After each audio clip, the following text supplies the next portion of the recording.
৬ বছরের একটি ছেলে জানায় যদি তাকে এক প্যাকেট বিস্কুট কিনে দেওয়া হয় তাহলে সে সব সত্যি কথা বলে দেবে।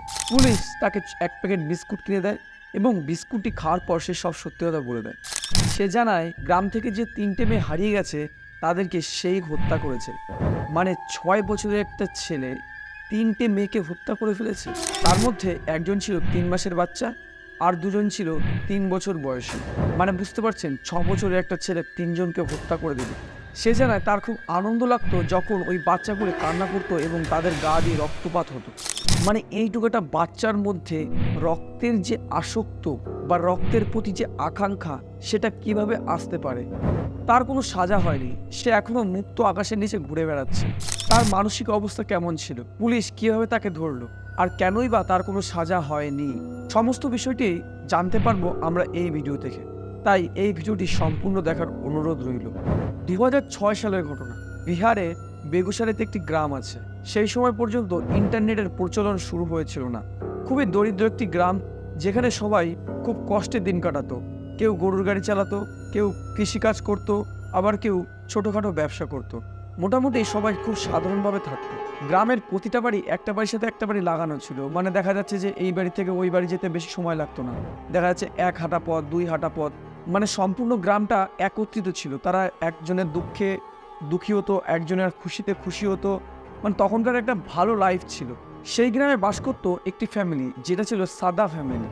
ফ্যামিলির সমস্ত লোকজন একসাথে থাকতো, মানে কাকা, জ্যাঠা, খুড়ো, মামা, মামি, সমস্ত লোক। মোটামুটি একটি জয়েন্ট ফ্যামিলি ছিল। এত বড় পরিবার হয় ওই পরিবারের সমস্ত বাচ্চারা একসাথে খেলাধুলো করতো। নিজের ভাইয়ের সাথে, নিজের বোনের সাথে সবাই খেলাধুলো করতো এবং খুশি থাকতো। হঠাৎ করে একদিন ওই পরিবারের 3 বছরের একটি মেয়ে হারিয়ে যায়। ওই পরিবারের সমস্ত লোক মিলে ওই মেয়েটিকে খোঁজাখুঁজি করতে শুরু করলো। যেহেতু গ্রামের সবাই একত্রিত ছিল তাই গ্রামের লোকরাও সাহায্য করলো। তারাও এক একটি দল বানিয়ে জঙ্গলের মধ্যে খুঁজতে যেত। মানে মোটামুটি তাদের সমস্যায়ও তারা সাথ দিচ্ছিল।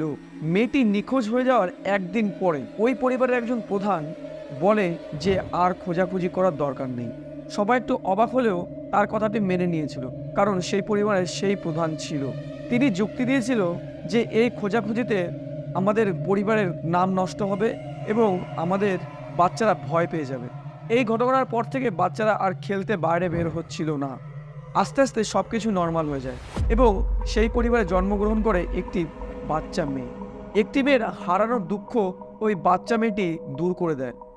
তার জন্মের সাথে সাথে পরিবারে আনন্দে উৎফুল্ল হয়ে পড়ে। সবাই খুব খুশি ছিল, গ্রামের লোকজনও খুব খুশি ছিল। গ্রামের লোকজন ওই মেয়েটিকে দেখতে এসে ছোট ছোট উপহার দিয়ে যাচ্ছিল। মোটামুটি সব কিছুই আগের মতো হয়ে গেছিল। কিন্তু ওই বাচ্চা মেয়েটির যখন 3 মাস বয়স হয়, একদিন হঠাৎ করে মেয়েটি নিখোঁজ হয়ে যায়। পরিবারের লোকজন জিনিসটিকে গ্রাম থেকে লুকানোর চেষ্টা করে আর গ্রামের লোকজনও সম্মান করে এটিকে এড়িয়ে যায়। গ্রামের লোকজন তাদের পরিবারকে উপদেশ দেয় যে পুলিশকে কমপ্লেন করতে, কিন্তু পরিবারের লোকজন বিষয়টিকে এড়িয়ে যাওয়ার চেষ্টা করে। গ্রামের লোকজনের সাথে কথা বলে না এবং নিজেরাও বাড়ি থেকে খুব কম বেরোতো, যাতে কেউ জিজ্ঞাসা না করে কি হয়েছে বা আপনারা কিছু করছেন না কেন। এইভাবে কিছুদিন পর বিষয়টি আবার স্বাভাবিক হয়ে যায়। বিষয়টি খুব আশ্চর্যকর ছিল, কারণ একটা পরিবার থেকে পরপর কিছুদিনের মধ্যেই দুটো সন্তান হারিয়ে গেছে।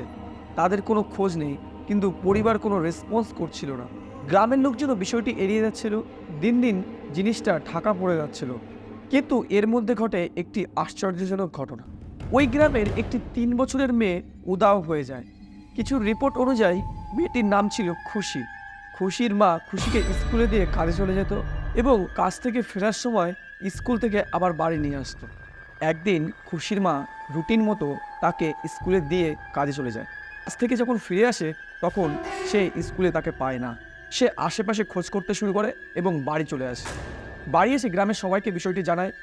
গ্রামের সবাই মিলে তাকে খোঁজাখুঁজি করতে শুরু করে। গ্রামের লোকজন একত্রিত হয়ে প্রথমে প্রতিটা বাড়ি খোঁজাখুঁজি করে এবং তারপরে জঙ্গলে খোঁজাখুঁজি করে যখন তাকে পায় না, তারা সাদা ফ্যামিলির মতো ভুল না করে পুলিশকে জানায় বিষয়টি। পুলিশ খোঁজাখুঁজি করতে শুরু করে। এরই মধ্যে কোনো একজন লোক জানায় যে এটি প্রথম নয়, এর আগেও 2 বাচ্চা গ্রাম থেকে উধাও হয়ে গেছে সাদা ফ্যামিলির। পুলিশ সময় নষ্ট না করে সঙ্গে সঙ্গে সাদা ফ্যামিলির কাছে যায় এবং তাদের গিয়ে বকাবকি করা শুরু করে। পুলিশ বলে যে তোমাদের বাড়ি থেকে 2টো বাচ্চা উধাও হয়ে গেছে, তোমরা আমাদেরকে জানাওনি কেনই বা তোমরা বিষয়টি এড়িয়ে যাচ্ছ। পরিবারের প্রধান চুপ থাকে। পুলিশ ওই দুজনের হারিয়ে যাওয়ার ঘটনাটি জিজ্ঞাসা করে তার প্রধানের কাছে। প্রধান স্পষ্ট বলে দেয়, আমাদের পরিবারের রেপুটেশন খারাপ হয়ে যাবে, এই কারণে আমরা পুলিশের কাছে যাইনি।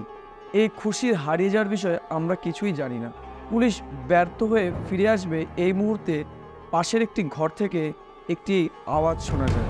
একটি মা বলছিল যে খুশিকে খুঁজতে সাহায্য করতে পারে এই বাচ্চাটি।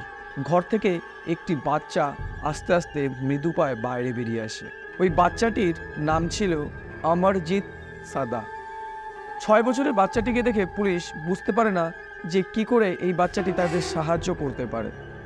ঘরের ভেতর থেকে বাচ্চাটির মা বেরিয়ে এসে বলে, যদি আপনাদের কেউ সাহায্য করতে পারে তাহলে এই বাচ্চাটি করতে পারবে। পুলিশ অফিসার বাচ্চাটির কাছে গিয়ে জিজ্ঞাসা করে, তুমি কি কিছু জানো? বাচ্চাটি কোনো কথা না বলে এক দৃষ্টিতে পুলিশের দিক তাকিয়ে থাকে। বাচ্চাটির ব্যবহার দেখে বোঝা যাচ্ছিল না যে সে একটি 6 বছরের বাচ্চা। পুলিশ যতই তাকে প্রশ্ন করে সে শুধু এক নজরে পুলিশের দিকে তাকিয়েছিল। অবশেষে বাচ্চাটি বলে, তোমরা যদি আমাকে 1 প্যাকেট বিস্কুট এনে দাও তাহলে আমি সব সত্যি কথা বলে দেব। পুলিশ সাথে সাথে 1 প্যাকেট বিস্কুট এনে দেয়। ছেলেটি খায়। খাওয়ার পর ছেলেটি পুলিশদেরকে নিয়ে জঙ্গলের দিক চলে যায়। জঙ্গলে একটি ঝোপের কাছে গিয়ে আঙুল দিয়ে দেখায় যে ওখানেই পাবে খুশিকে।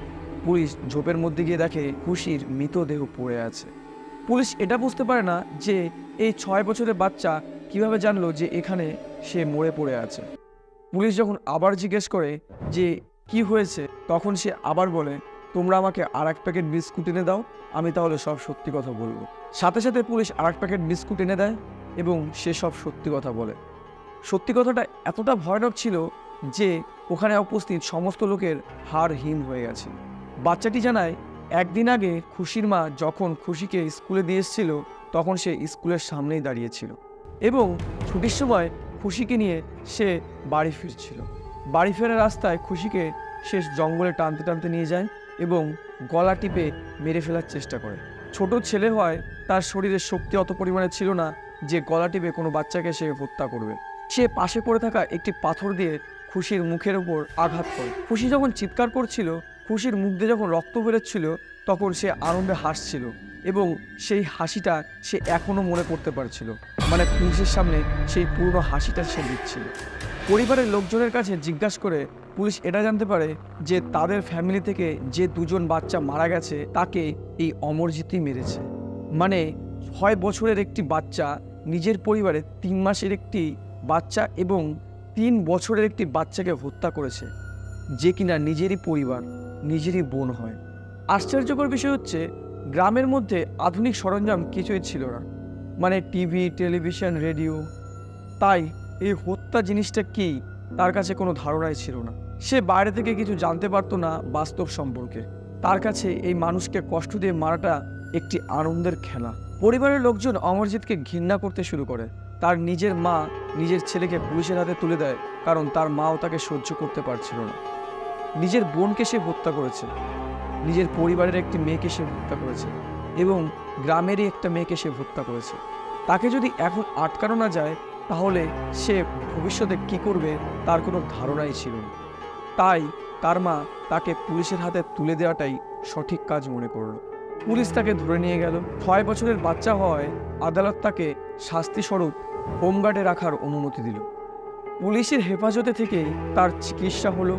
অনেক মানসিক ডাক্তার, অনেক বৈজ্ঞানিকরা এসে তার উপর রিসার্চ পর্যন্ত করেছিল।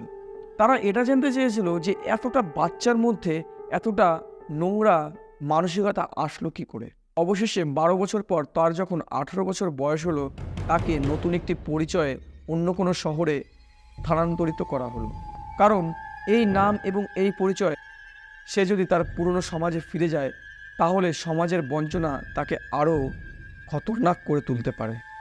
সে এখনও আমাদের মধ্যেই ঘুরে বেড়াচ্ছে, হয়তোবা এই ভিডিওটিও সে দেখছে। আমাদের সমাজে এরকম ঘটনা অনবরত ঘটে চলেছে।